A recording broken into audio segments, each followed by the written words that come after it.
Hello friends, வணக்கம் and welcome to tamilpangusandhai. நான் உங்கள் கோபி. இன்னைக்கு இந்த வீடியோவில் Sanofi இந்தியாவோட டிமர்ஜர் அப்டேட்டை பார்க்கலாம். அப்படியே JBM ஆட்டோட Q4 ரிசல்ட்ஸையும் பார்க்கலாம். Latent யோட Q4 results, shipping corporation of India, Godrej ஆக்ரோவேட்டோட Q4 ரிசல்ட்ஸ், வெங்கீஸோட Q4 ரிசல்ட்ஸ் அண்ட் முக்கியமாக இண்டஸ்இண்ட் பேங்க் ரிலேட்டடான பை அப்டேட், IRB Infra கம்பெனிக்கு வந்த டோல் கலெக்ஷனோட அப்டேட் அண்ட் அப்படியே மணப்புரம் ஃபினான்ஸுக்கு ஃபிச் ரேட்டிங்ஸ் கொடுத்த சில அப்டேட்ஸையும் நம்ம பார்த்துட்டு FIS அண்ட் DSO டேட்டா பார்க்கலாம். அண்ட் ஈவன் என்னோட ட்ரேடிங் பொசிஷனோட அப்டேட் பார்க்கலாம். Nifty 50யோட ஆப்ஷன் செயின் அனாலிசிஸையும் பண்ணலாம். அண்ட் ஃபைனலாக இன்றைக்கான கோட் பார்த்துட்டு இந்த வீடியோ எண்ட் பண்ணலாம். ஓகே, இன்றைக்கி Nifty 50 பார்த்தீங்கன்னா கிட்டத்தட்ட 49 பாயிண்ட்ஸ் இன்க்ரீஸ் ஆகி 0.27% பாசிட்டிவில் 18,315 க்ளோஸ் ஆயிருக்கு. அண்ட் அதுவே பேங்க் நிஃப்டி பார்த்தீங்கன்னா கிட்டத்தட்ட 132 பாயிண்ட்ஸ் இன்க்ரீஸ் ஆகி 0.31% பாசிட்டிவில் 43,331 க்ளோஸ் ஆயிருக்கு. அண்ட் இன்னைக்கு ஓவரால் Nifty 50ல் அதிகமான வெயிட்டேஜஸ் இருக்கிற ஸ்டாக்ஸ்லேயே இன்ஃபோஸோட ஷேர் ப்ரைஸ் தான் கொஞ்சம் அதிகமாக ஃபாலோ இருக்குது. அண்ட் இன்னைக்கு ஓவரால் டாப் கெய்னர்ஸ்னு பார்க்குறப்போ India bulls housing finance, Motherson Sumi, IndusInd bank, Balakrishna industries and Bharat heavy electricals. And அதுவே டாப் லூசர்ஸ்னு பார்க்குறப்போ Aarti industries, Punjab national bank, Apollo tyre, ABFRL அதாவது Aditya Birla fashion and retail and about India. And இன்னைக்கு overall short covering ஸ்டாக்ஸ்னு பார்க்குறப்போ இன்றைக்கி OFSSல short covering நடந்திருக்குன்னு சொல்லலாம். ஓகே, ஃபர்தர் இன்றைக்கி மார்க்கெட்டில் நடந்த முக்கியமான நியூஸ் அப்டேட்ஸை தெரிஞ்சுக்கிறதுக்கு முன்னாடி நீங்கள் நம்ம தமிழ் பங்கு சந்தை சேனலை சப்ஸ்கிரைப் பண்ண மறந்துருந்தீங்கன்னா கண்டிப்பாக சப்ஸ்கிரைப் பண்ணிக்கோங்க. அப்படியே மார்க்கெட் டைமிங்கில் லைவ் நியூஸ் அப்டேட்ஸை தெரிஞ்சுக்கிறதுக்கு இந்த வீடியோ டிஸ்கிரிப்ஷனில் இருக்க டெலிகிராம் லிங்கை கிளிக் பண்ணி நம்மளோட டெலிகிராம் சேனலை ஜாயின் பண்ணிக்கோங்க.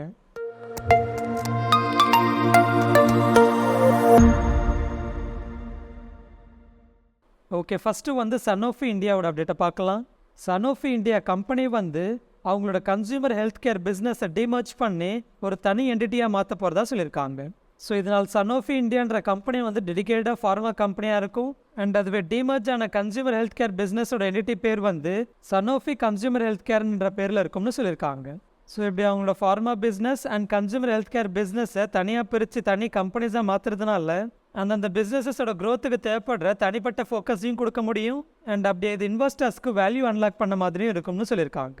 அதாவது டிமர்ஜ் ஆகிற கன்சியூமர் ஹெல்த் கேர் பிஸ்னஸோட என்டிட்டின்றது தனி லிஸ்டட் கம்பெனியாக இருக்கும். ஸோ அப்படி அந்த கம்பெனியில் எவ்வளோ ஷேர்ஸை கொடுப்பாங்கன்னு பார்த்தீங்கன்னா Sanofi இந்தியாவில் ஒரு ஷேர்ஸ் ஹோல்ட் பண்ணுறவங்களுக்கு புதுசாக டிமர்ஜ் ஆகிற கம்பெனியில் ஒரு ஷேர்ஸ் கொடுப்பாங்க. ஸோ அப்படியே Sanofi இந்தியாவில் ஒரு ஷேர்ஸ் ஹோல்ட் பண்ணுறவங்களுக்கு Sanofi இந்தியாலையும் ஒரு ஷேர் இருக்கும். அண்ட் புதுசாக டிமர்ஜ் ஆகிற கம்பெனிலையும் ஒரு ஷேர் இருக்கும். அதே போல் Sanofi இந்தியாவில் 10 ஷேர்ஸ் ஹோல்ட் பண்ணுறவங்களுக்கு Sanofi இந்தியாவில் 10 ஷேர்ஸும் இருக்கும். அண்ட் அதே போல் புது கம்பெனிலையும் 10 ஷேர்ஸ் கொடுப்பாங்க. அண்ட் பொதுவாக இந்த மாதிரி டிமர்ஜர் பண்ணுறதுன்றது வேல்யூ அன்லாக்கிங்கிறதுனால இது ஓரளவுக்கு பாசிட்டிவான அப்டேட்டாக இருக்கும். ஆனால் அதே சமயத்தில் இந்த மாதிரி டிமர்ஜர் பண்ண பிறகு ரெண்டு பிஸ்னஸஸில் எந்த பிஸ்னஸில் வந்து இன்வெஸ்டர்ஸ்க்கு அதிகமான இன்ட்ரெஸ்ட் இருக்கோ அதில் அதிகமான இன்வெஸ்ட்மெண்ட் பண்ணி மற்ற பிஸ்னஸில் வந்து அவங்க செல் ஆஃப் பண்ணிவிடுவாங்க. ஸோ அதில் மோஸ்ட் ஆஃப் த டைம்ஸ் இந்த மாதிரி டிமர்ஜர் ஆகிறப்போ ஒரு என்டிட்டியில் செல் ஆஃப் நடந்திருக்கு அண்ட் இன்னொரு என்டிட்டியில் அதிகமான இன்வெஸ்ட்மெண்ட்ஸ் பண்ணியிருக்காங்க. ஓகே, அடுத்து Sanofi இந்தியா ரிலேட்டடாக இன்னொரு அப்டேட்டும் வந்திருந்தது. அதாவது இன்றைக்கி அவங்களோட Q4 ரிசல்ட்ஸும் வந்திருந்தது. ஸோ அதை போன வருஷத்தோட கம்பேர் பண்ணுறப்போ ரெவன்யூ பார்த்தீங்கன்னா ஆல்மோஸ்ட் 4.2% அதிகமாக இருக்குது. ஆனால் நெட் ப்ராஃபிட் பார்த்தீங்கன்னா அரௌண்ட் 20.1% கம்மியாக இருக்குது. அண்ட் அது EBITDA மார்ஜின்றது இம்ப்ரூவ் ஆகிருக்கு. ஸோ ஓவரால் ரிசல்ட்ஸ் அண்ட் இந்த அப்டேட் எல்லாமே பார்த்தீங்கன்னா மிக்ஸ்டாகவே இருக்குன்னு சொல்லலாம். எனிவே இன்றைக்கி Sanofi இந்தியாவோட ஷேர் ப்ரைஸ் பார்த்தீங்கன்னா end of the day almost 2.29% பாசிட்டிவாக க்ளோஸ் ஆயிருக்கு. ஓகே, அடுத்து IRB இன்ஃப்ராஸ்ட்ரக்சரோட அப்டேட்டை பார்க்கலாம். IRB இன்ஃப்ராஸ்ட்ரக்சர் கம்பெனி வந்து ஏப்ரல் மந்தோட அவங்களோட பிஸ்னஸ் டேட்டாவை ரிலீஸ் பண்ணியிருக்காங்க. ஸோ அதில் என்ன சொல்லியிருக்காங்கன்னா இந்த ஏப்ரல் மந்தோட டோல் ரெவன்யூன்றது போன ஏப்ரலோட கம்பேர் பண்ணுறப்போ 19% அதிகமானதாகவும் அண்ட் அதுவே ஃபினான்ஷியல் இயர் 2023யோட டோல் ரெவன்யூன்றது ஃபினான்ஷியல் இயர் 2022வோட கம்பேர் பண்ணுறப்போ 40% அதிகமானதாகவும் சொல்லியிருக்காங்க. ஸோ இதில் முக்கியமாக இந்த ஏப்ரல் மந்தோட ரெவன்யூன்றது போன வருஷத்தோட கம்பேர் பண்ணுறப்போ அதிகமானதுன்றது இந்த ஃபினான்ஷியரோட ஒரு நல்ல ஆரம்பத்தை குறிக்குதுன்னு சொல்லியிருக்காங்க.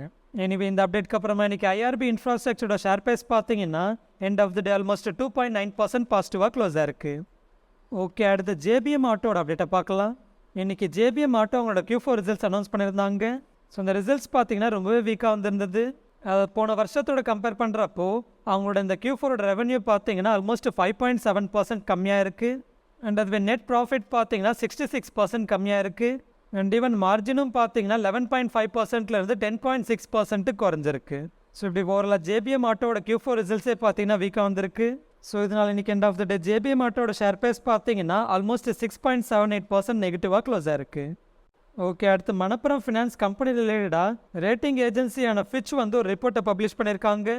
ஸோ அதில் அவங்க என்ன சொல்லியிருக்காங்கன்னா 2012 நடந்த இஷ்யூ இன்னும் ரிசால்வ் ஆகாமல் என்ஃபோர்ஸ்மெண்ட் டைரக்டரேட் சர்ச் கண்டக்ட் பண்ணதுனால இது ஓரளவு மணப்புரம் ஃபினான்ஸ் கம்பெனி ரிலேட்டடாக கவர்னன்ஸ் ரிஸ்க்கை வந்து காட்டுது. அண்ட் இது அவங்களோட கம்பெனி ரெப்புடேஷனையும் அண்ட் ஈவன் அவங்களோட பிஸ்னஸை இம்பாக்ட் பண்ணுறதுக்கும் வாய்ப்பு இருக்கும்னு சொல்லியிருக்காங்க. அண்ட் அதுலேயும் கவர்னன்ஸ் ரிஸ்க்ன்றது இந்த மாதிரி ஃபினான்ஸ் கம்பெனிக்கு வர்றப்போ அதோட இம்பாக்ட் கொஞ்சம் அதிகமாகவே இருக்கலாம். ஏன்னா இந்த மாதிரி ஃபினான்ஸ் கம்பெனிஸ் வந்து நிறைய வாட்டி ஃபண்ட் ரைஸ் பண்ண வேண்டியதாக இருக்கும். ஸோ அப்படி ஃபண்ட் ரைஸ் பண்ணுறப்போ கம்பெனியோட கவர்னன்ஸ் ரிஸ்க்கையும் முக்கியமாக பார்க்கப்படும். ஸோ அதனால் அவங்களோட ஃபண்டிங் இம்பாக்ட் ஆகலாம், ஆர் அந்த ஃபண்டிங்கோட இன்ட்ரெஸ்ட் காஸ்ட்ன்றது அதிகமாகலாம். ஸோ அது ஓவரால் பிஸ்னஸை இம்பாக்ட் பண்ணும்னு சொல்லியிருக்காங்க. எனிவே இன்னைக்கு end of the day Manappuram ஃபினான்ஸோட ஷேர் ப்ரைஸ் பார்த்தீங்கன்னா ஆல்மோஸ்ட் 1.17% நெகட்டிவாக க்ளோஸ் ஆயிருக்கு. ஓகே, அடுத்து இண்டஸ்இண்ட் பேங்க் ரிலேட்டடாக 2 அப்டேட்ஸ் இருக்குது, அதை பார்க்கலாம்.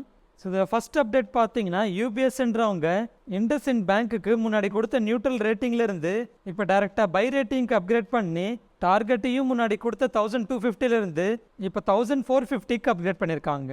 ஸோ இதுக்கான ரீசன்ஸ் பார்த்தீங்கன்னா முக்கியமாக 2 இருக்குது.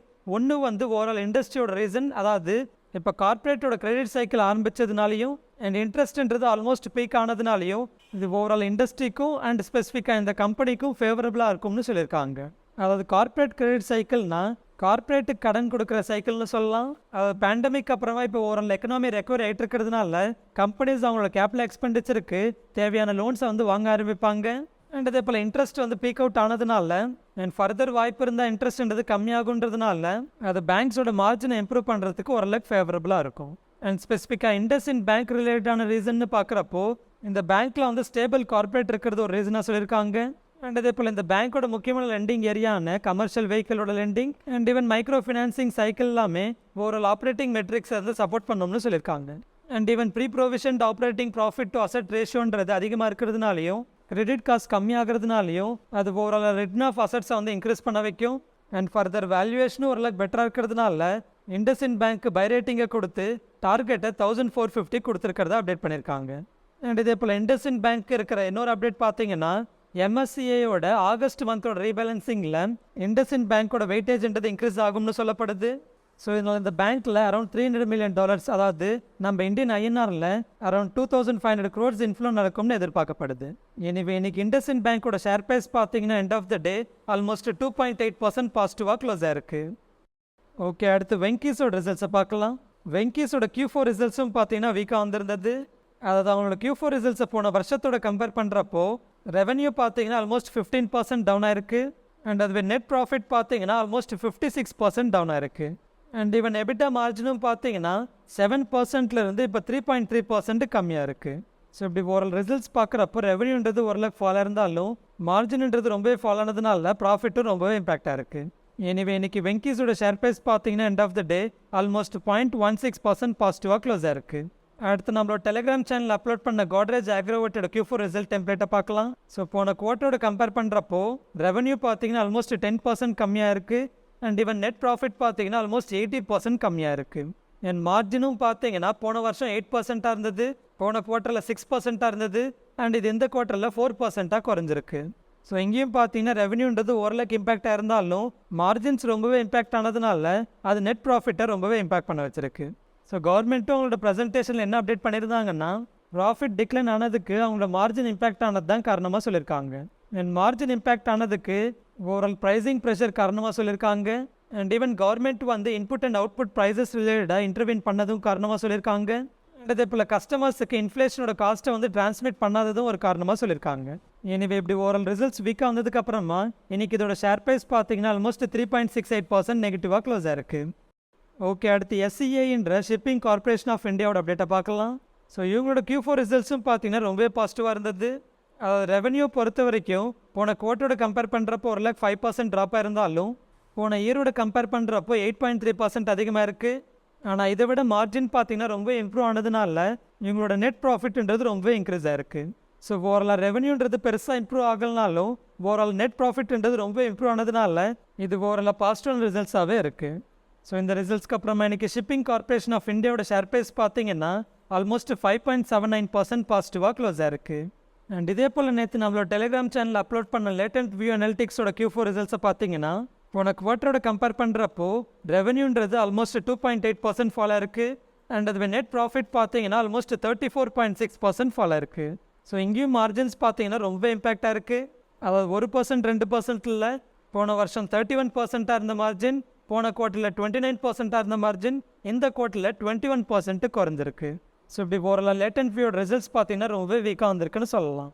ஸோ இதனால் இன்றைக்கி லேட்டன்ட் வியூ அனாலிட்டிக்ஸோட ஷேர் ப்ரைஸ் பார்த்தீங்கன்னா end of the day almost 10.19% நெகட்டிவாக க்ளோஸ் ஆயிருக்கு. ஓகே, அடுத்து எஃப்ஐஎஸ் அண்ட் டிஏஸோட டேட்டா பார்க்கலாம். இன்றைக்கி 10வது நாளில் எஃப்ஐஎஸ் வந்து கண்டினியூஸாக நெட் பையிங் பண்ணிகிட்ருக்காங்க. அதாவது இன்றைக்கி எஃப்ஐஎஸ் பார்த்தீங்கன்னா கிட்டத்தட்ட 1833 crores நெட் பையிங் பண்ணியிருக்காங்க. அண்ட் அதுவே டிஏஎஸ் பார்த்தீங்கன்னா கிட்டத்தட்ட 789 crores நெட் செல்லிங் பண்ணியிருக்காங்க. ஆக்சுவலாக இன்றைக்கி யூஎஸோட இன்ஃப்ளேஷன் டேட்டா ரிலீஸ் ஆகும். ஸோ அந்த அப்டேட் இருந்தாலும் இன்றைக்கி எஃப்ஐஎஸ் எந்தளவுக்கு நெட் பையிங் பண்ணதுன்றது ஓரளவு யூஎஸ் இன்ஃப்ளேஷன்றது ஓரளவுக்கு பெட்டராக தான் இருக்கும்னு எக்ஸ்பெக்ட் பண்ணுறாங்களோ என்னவோ. ஓகே, அடுத்து என்னோட ட்ரேடிங் போர்ஷனோட அப்டேட்டை பார்க்கலாம். இன்றைக்கும் என்னோட ட்ரேடிங் போர்ஷனோட ஓவரால் எம்டிஎம் ப்ராஃபிட்ன்றது அரௌண்ட் 21,700 இருக்குது. ஓகே, அடுத்து நாளைக்கு எக்ஸ்பைரி ஆகிற நிஃப்டியோட ஆப்ஷன் செயின் பார்க்குறப்போ கால் ஆப்ஷன் சைடில் அதிகமான ஓப்பன் இன்ட்ரெஸ்ட்ன்றது இப்போ இமீடியட்டாக 18,500 ஸ்ட்ரைக் ப்ரைஸில் பில்டாக இருக்குது. ஸோ இதோட டேட்டா படி பார்க்குறப்போ நிஃப்டின்றது 18,500 தாண்டி போகாதுன்ற மாதிரி ஆப்ஷன் செல்லர்ஸ் திங்க் பண்ணுறாங்கன்னு புரிஞ்சுக்கலாம். அண்ட் அது புட் ஆப்ஷன் சைடில் பார்த்தீங்கன்னா இப்போ அதிகமான ஓப்பன் இன்ட்ரெஸ்ட்ன்றது இமீடியட்டாக 18,200 ஸ்ட்ரைக் ப்ரைஸில் பில்டாக இருக்குது. ஆனால் அதே ஸ்ட்ரைக் ப்ரைஸோட கால் ஆப்ஷன் சைடில் அதிகமான ஓப்பன் இன்ட்ரெஸ்ட் பில்டாக இருக்கிறதுனால அடுத்து 18,100 ஆர் 18,000 ஒரு பெட்டர் சப்போர்ட்டாக பார்க்கலாம். ஸோ இதோட டேட்டா படி பார்க்குறப்போ அடுத்த நிஃப்டியோட எக்ஸ்பைரி ரேஞ்சுன்றது 18,000லேருந்து 18,500க்குள்ளே இருக்கும்னு எதிர்பார்க்கலாம். ஓகே, ஃபைனலாக இன்றைக்கான கோட் பார்த்தீங்கன்னா success is like a skyscraper built brick by brick everyday with values planning hard work and humility. அதாவது சிம்பிளாக சக்ஸஸ்ன்றது ஓவர் நைட்டில் வந்துடாது. ஸோ அதுக்கு தேவையான இன்க்ரீடியன்ஸோட ஒவ்வொரு நாள் முயற்சி பண்ணால் அது கண்டிப்பாக உங்களுக்கு வரும்.